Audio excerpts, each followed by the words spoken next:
ছাতা বৃষ্টি থামায় না, তবে আমাদের সাহায্য করে বৃষ্টির মাঝে দাঁড়াতে। আত্মবিশ্বাস সাফল্য নিয়ে আসে না, কিন্তু আমাদের শক্তি দেয় জীবনের প্রতিযোগিতায় মুখোমুখি দাঁড়াতে। হ্যালো ভিউয়ার্স, আসসালামু আলাইকুম। আপনারা সবাই কেমন আছেন? তো গতকাল রাত্রে কিন্তু এই ভিডিওটা আমি করেছি। রাত্রেই খিচুড়ি রান্না করেছিলাম ঝুমঝুম বৃষ্টিতে। আর তার সঙ্গে ডিম ভাজি, আচার, শুকনো মরিচ, কাঁচামরিচ, পেঁয়াজ।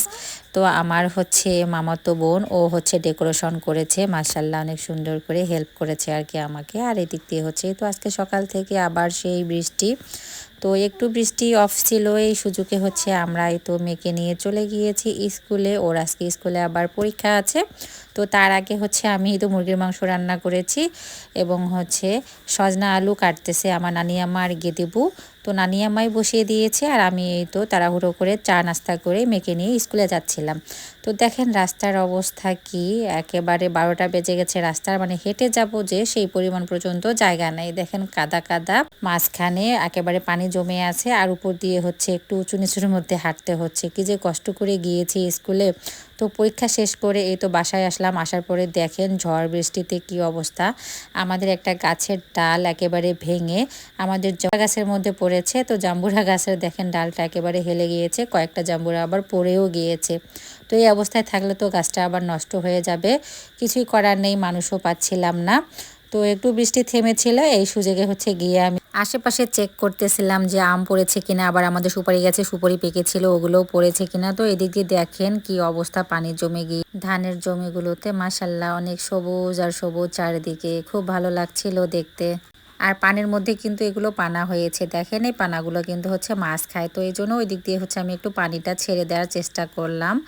তো আবার আমি আর আমার মামাতো বোন ছোট ও সহ কচু শাক তুলতেছিলাম। আর এরকম কিন্তু ঠান্ডা ঠান্ডা আবহাওয়ায় কচু শাক খেতে ভালো লাগে, তাই ভাবলাম যে একটু শোলকা রান্না করব। তো শোলকা রান্না করতে কিন্তু অনেক কিছু লাগে আর কি।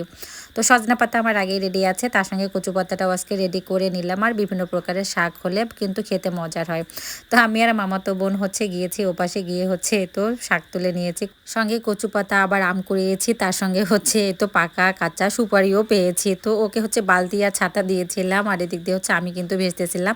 ওকে বললাম তোমাকে ভিজতে হবে না, ভিজলে আবার ঠান্ডা লেগে যাবে। তো দেখেন ও আবার পড়েই গিয়েছে।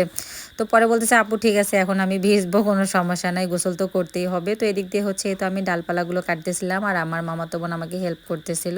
বৃষ্টির মধ্যে আম কুড়াতে যে কি সুখ, সেই সুখটা আমি এখন পর্যন্ত পাচ্ছি আপনাদের দোয়া এবং ভালোবাসায়। আল্লাহ যেন আমাকে সুস্থ রাখে, আমি যেন কাজ করে যেতে পারি আমার পরিবারের জন্য। আর রাতের জন্য সিম্পল এই তো ডাল ভর্তা করতেছি আর ডিম ভাজি।